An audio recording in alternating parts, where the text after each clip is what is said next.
Hello everyone, welcome to the online session of Azad high school. आज हम करेंगे class 6 की रियल इंग्लिश का चैप्टर नंबर 10 जिसका नाम है द रेड रूम। आइए पढ़ना स्टार्ट करते हैं चैप्टर को। Do you believe in ghost and other super natural powers? Many people do. Here's the story of a brave young man who decided to prove that ghosts don't exist. Read on to find out what happened to him on that frightful night which he spent alone inside a great haunted room in an old castle. यहाँ पूछा है कि आप भूतों में या supernatural power में believe करते हैं क्या? बहुत से लोग करते हैं।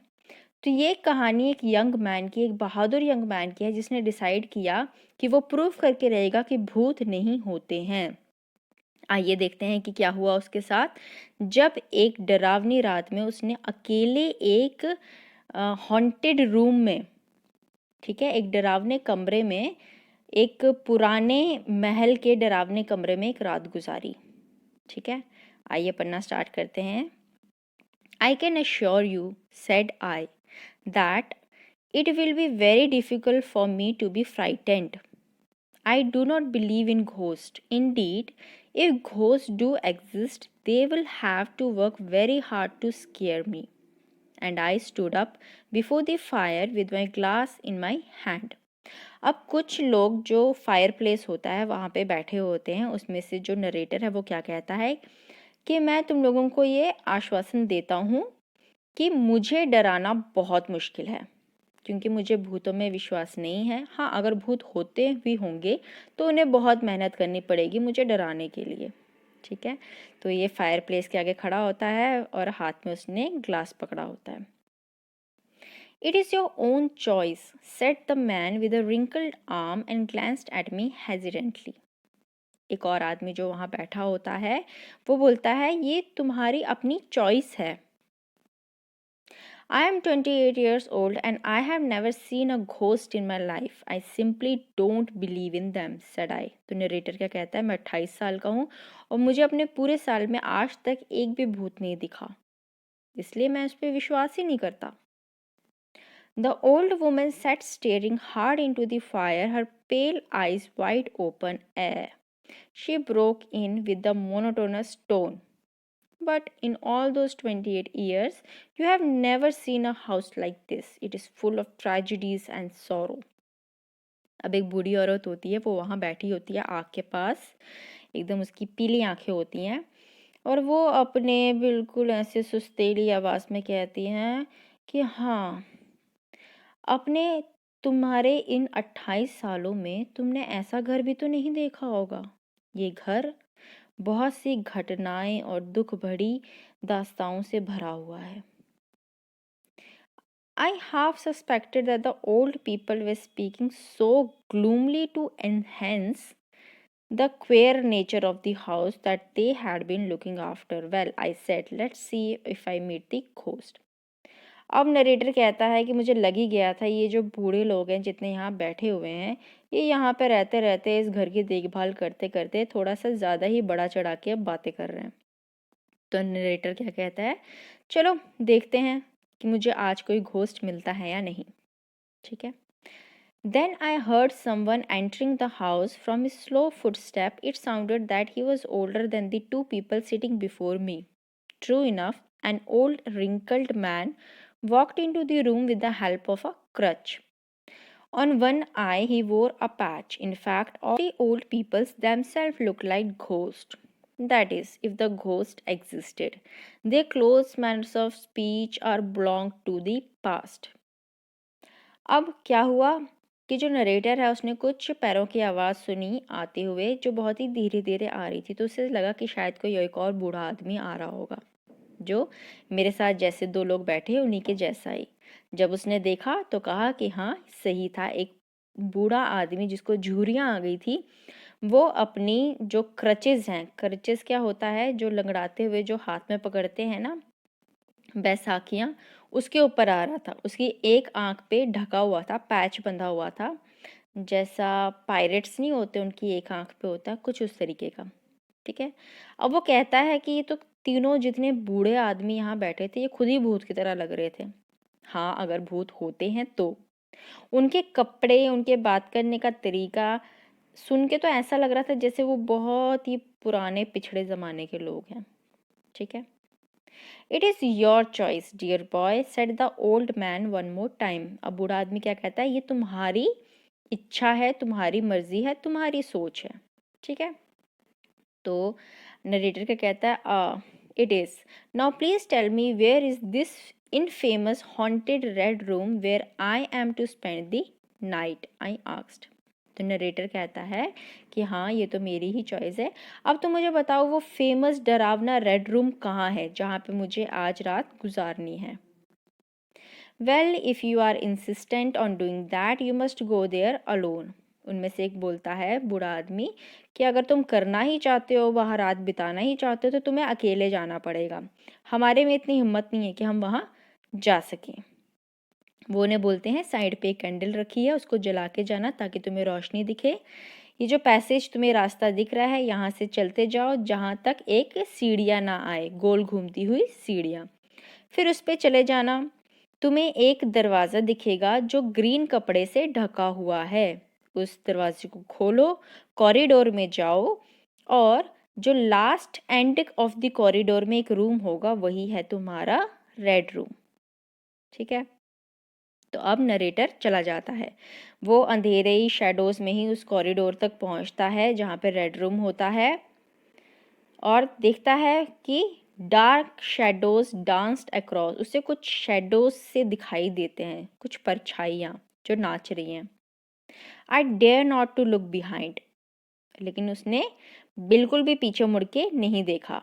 द कॉरिडोर स्मेल्ड ह्यूमिड, मतलब उस पूरा जितना भी वो कॉरिडोर था वो थोड़ा सा ऐसा लग रहा था जैसे जब कोई जगह गीली होती है तो उसकी जैसी स्मेल आती है ना, वैसा। But before I reached the room, I thought I saw shadows of people huddled together. Shaken, I demanded that they show themselves. Not getting a response, I went forward, but it turned out to be a statue. अब जब तक वो room में पहुंचता उसने कुछ shadows देखी। थोड़ा सा तो डर गया था वो, लेकिन उसने चिल्लाया कि कौन है, मुझे दिखाओ, पर कोई रेस्पॉन्स ही नहीं आया। फिर जब वो थोड़ा सा और आगे बढ़ा तो उसने देखा कि वो तो पुतले रखे हुए थे, उन पुतलों की वो परछाई थी। The great red room of Lorraine castle was so big and dark that the light of candle could not illuminate the whole room. अब वो जो रेड रूम है वो किसका था? लोरेन कासल का, जो बहुत ही बड़ा था और पूरा अंधेरा ही अंधेरा था वहाँ पे। मतलब जो उसने कैंडल पकड़ी थी वो पूरा उस रूम में रोशनी कर ही नहीं पा रही थी।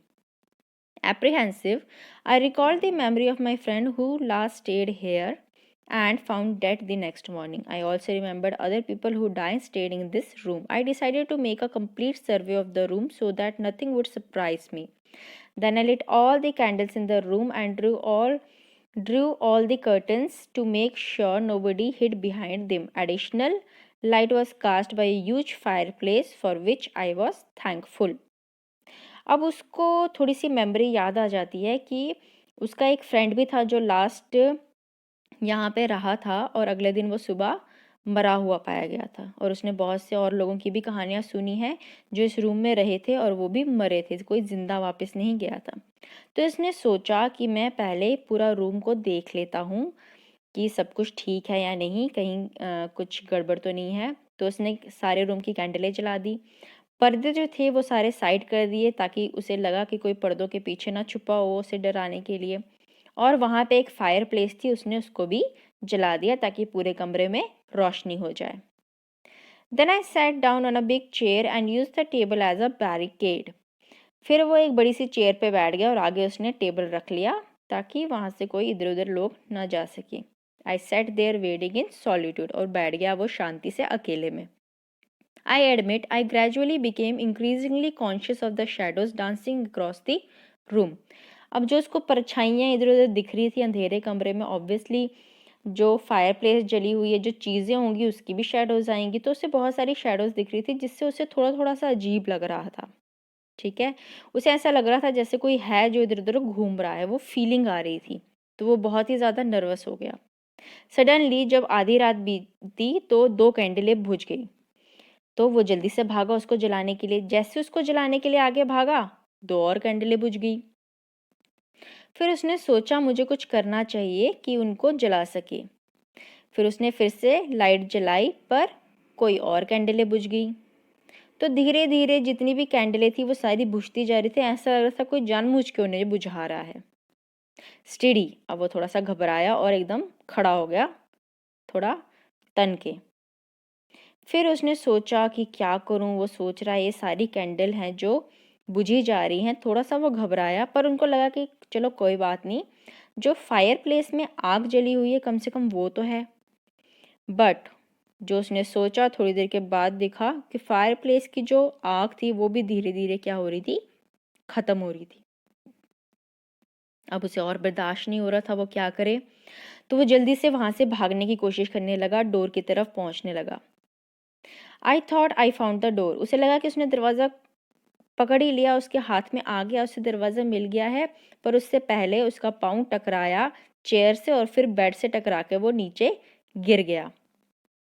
ज़ोर से चिल्लाने लगा, भागने की कोशिश करने लगा, लेकिन वो भाग नहीं पाया और किसी चीज़ से उसका सर टकराया और वो वहीं पे गिर के गहरी नींद में सो गया।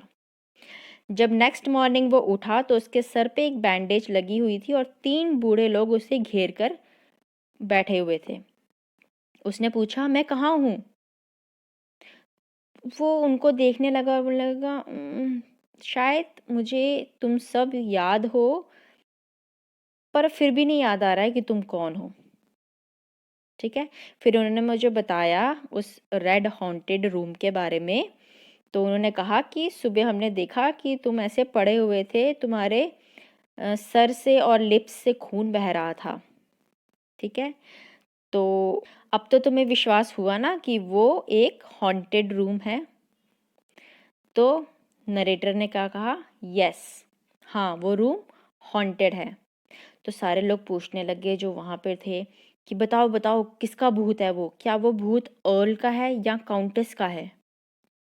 तो नरेटर कहता है नहीं, वो ऐसा नहीं है, वो ना घोस्ट अर्ल का है ना वो काउंटेस का है।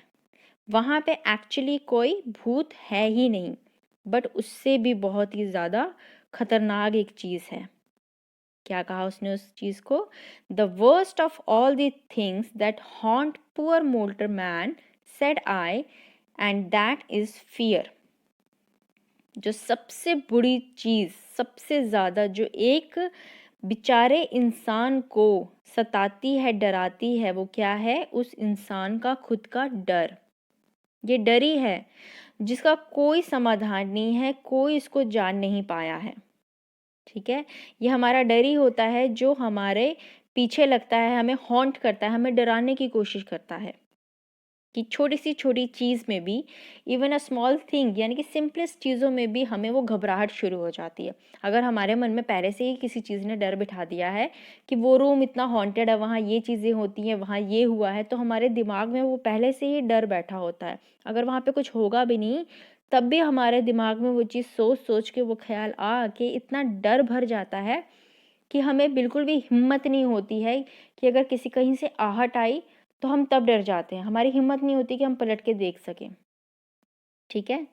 तो फिर वो अचानक से रुका और वहाँ पे बिल्कुल एक साइलेंस हो गया। फिर से उसने क्या कहा कि it is the fear that follows you through the corridor so that you dare not turn.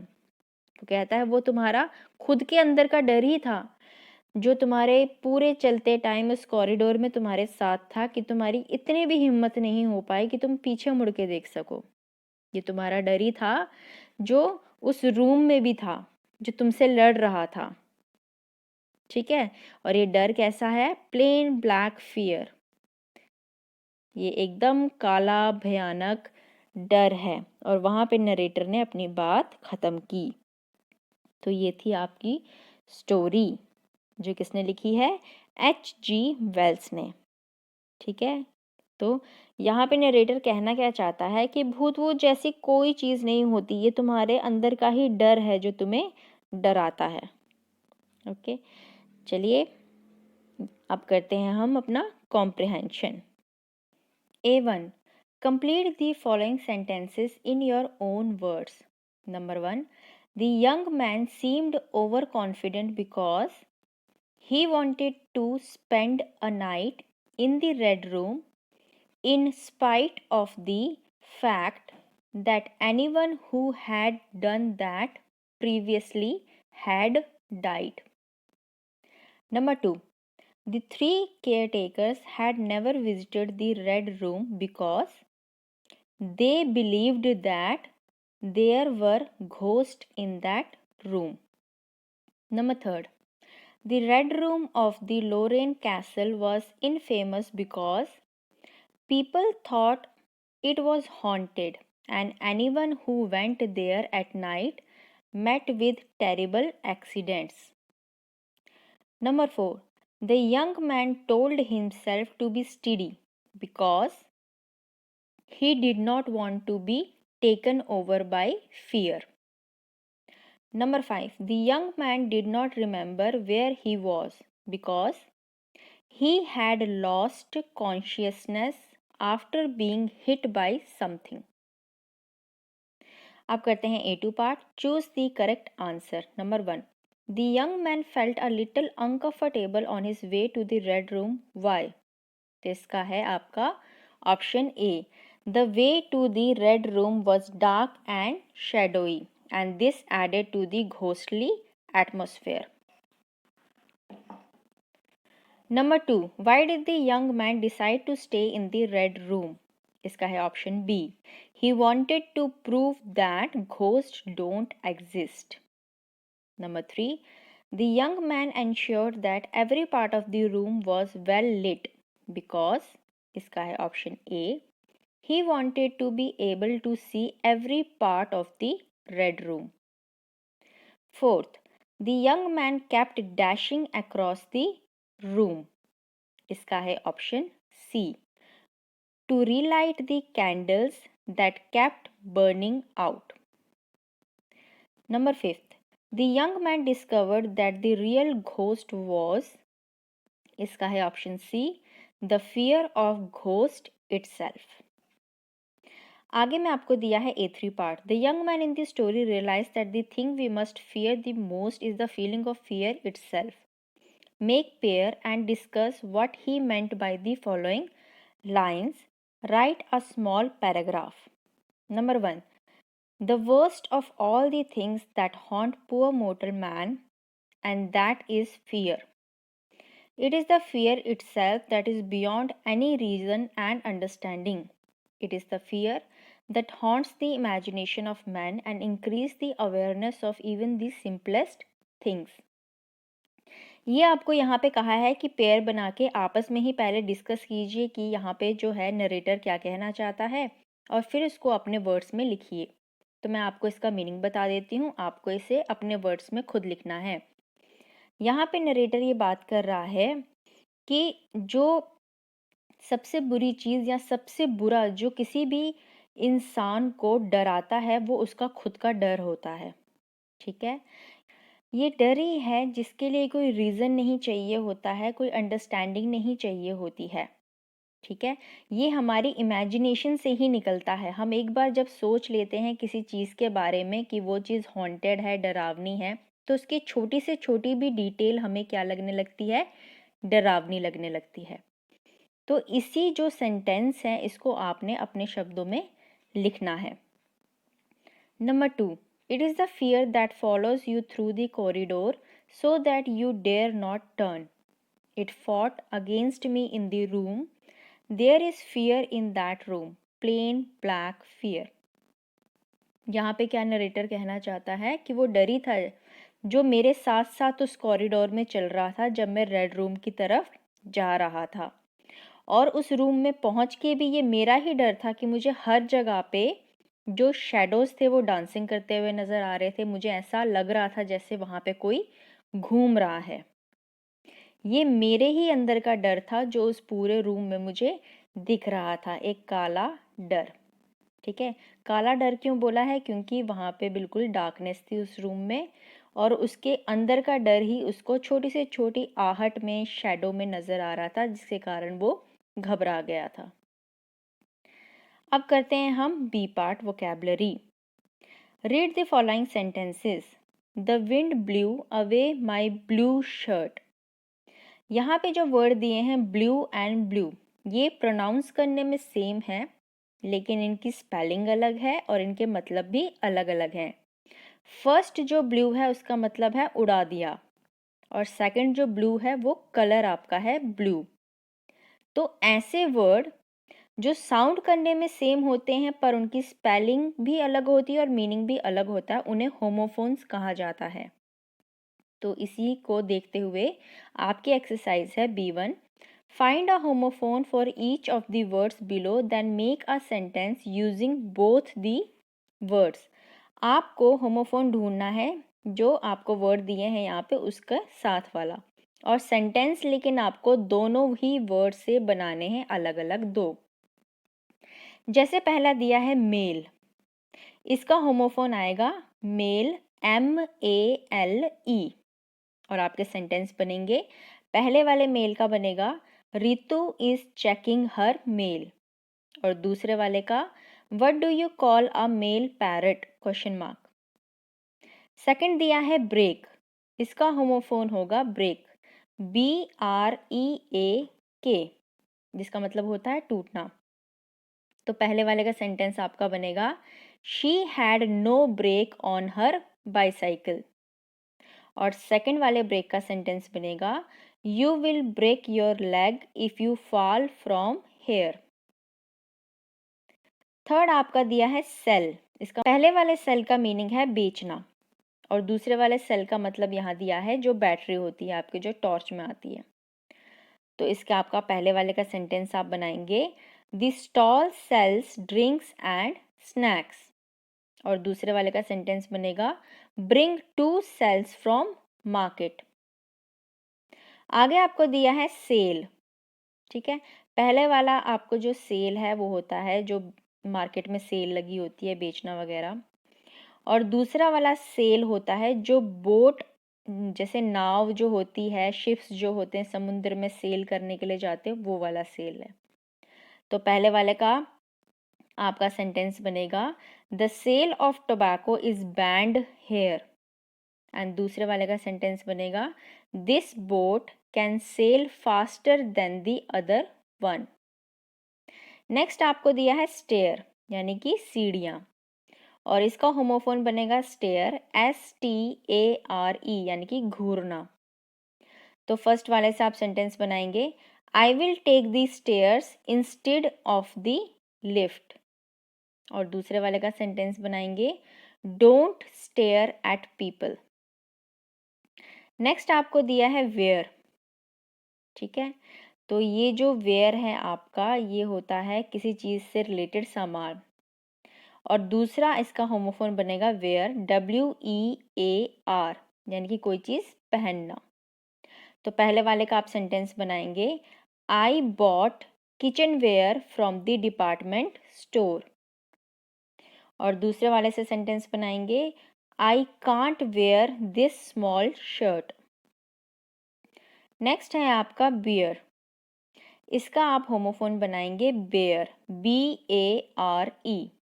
First वाले बियर का मतलब है सहन करना, और जो इसका होमोफोन है बेयर BARE, इसका मतलब होता है जैसे नंगे हाथ। तो फर्स्ट वाले का सेंटेंस आप बनाएंगे I can't bear it any more, और सेकेंड वाले का सेंटेंस बनेगा do not touch electrical wires with bare hands. आगे है स्टील, इसका होमोफोन बनेगा स्टील STEEL। पहले वाला स्टील का मतलब होना है कि चुराना, और दूसरे वाले स्टील का मतलब होता है जो आपके बर्तन जैसे स्टील के होते हैं वो। तो फर्स्ट वाले का आप सेंटेंस बनाएंगे they were so poor that they even thought of stealing food, और सेकंड वाले का सेंटेंस बनेगा my mother bought some steel utensils recently. Okay.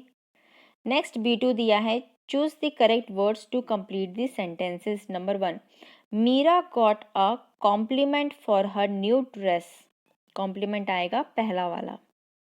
Number 2, Thursday is the 4th day of the week, ये आएगा दूसरा वाला। Third, our principal is very strict, ये आएगा पहले वाला। Number 4, the curtain is hanging by a cord, तो यहाँ आएगा दूसरा वाला। Number 5, he chews his food slowly, तो ये आएगा दूसरा वाला। Number 6, my hare hops very fast, तो ये आएगा पहले वाला। Number 7, come here this moment, तो ये आएगा पहले वाला। Number 8, we are very honoured to meet you, इसमें भी आएगा पहले वाला। आगे आपको दिया है grammar part, active and passive voice. यहाँ पे आपको इसके लिए रिलेटेड जो एक्सरसाइज दी है वो दी है exercise C1। Write whether the following sentences are in active uh or passive P। जो सेंटेंसेस एक्टिव में होंगे उसके लिए आपने आगे A लिखना है और जो पैसिव में होंगे उसके आगे P लिखेंगे। Number 1, the first floor is being cleaned by the staff, तो ये है पैसिव वॉइस, इसके आगे आप P लिखेंगे। Number 2, I met mister Sundar yesterday, ये है active voice. Number 3, the curtains are being hung by the maid, ये है passive voice. Number 4, Gyan is going to serve us food, ये है active voice. Number 5, we will be invited to the party tonight, ये है passive voice. Number 6, Rahul will be given a prize for his wonderful performance in gymnastic, ये है passive voice. Number 7, Carla opened the can for Carla opened the can of cat food, ये है active voice. Number 8, many people throw garbage on the street, ये है active voice. Number 9, the demon was killed by a brave king, ये है passive voice. Number 10, the letter was being typed by Williams, ये है passive voice. आगे है C2 part, insert the correct verb form to complete the passive forms of the given sentences. Number 1, they will screen a new movie in the auditorium tomorrow, तो इसका जो है passive version क्या बनेगा, a new movie will be screened in the auditorium tomorrow. Number 2, the wind uprooted the trees, इसका बनेगा the trees were uprooted by the wind. Number 3, Mithali introduce the new manager to everyone, तो इसका बनेगा the new manager was introduce to everyone by Mithali. Number 4, Tarun brings us milk every morning, तो इसका बनेगा milk is brought to us every morning by Tarun. Number 5, the workers are cleaning up the stadium, तो इसका आप लिखेंगे the stadium is being cleaned up by the workers. Number 6, a businessman bought this bungalow, इसका बनेगा this bungalow was bought by a businessman. Number 7, everybody remembers mister Shailendra Nath as a great teacher, तो इसका बनेगा mister Shailendra Nath is remembered by everybody as a great teacher. Number 8, the police held Roy for the theft, तो इसका बनेगा Roy was held for the theft. ठीक है, तो ये था आपका ग्रामर सेक्शन। आगे आपको दिया है लिसनिंग एंड स्पीकिंग, तो ये पार्ट मैं आपको करके बता देती हूँ इसमें क्या आएगा। There was a village Puri where people were very poor, they earned their livelihood by farming, but for 5 years it did not rain in Puri. Their land was no longer fertile.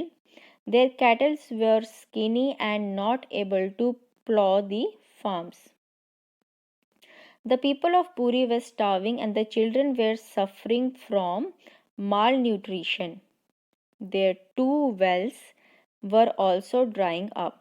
The people of Puri were so distressed that many of them left their village and migrated to other places. Those who stayed back had very little money to do anything. Many people lost hope and even stopped farming in their own lands. There was a young boy of 15. He had lost his father and mother during the drought. He had two younger sisters and a younger brother to look after.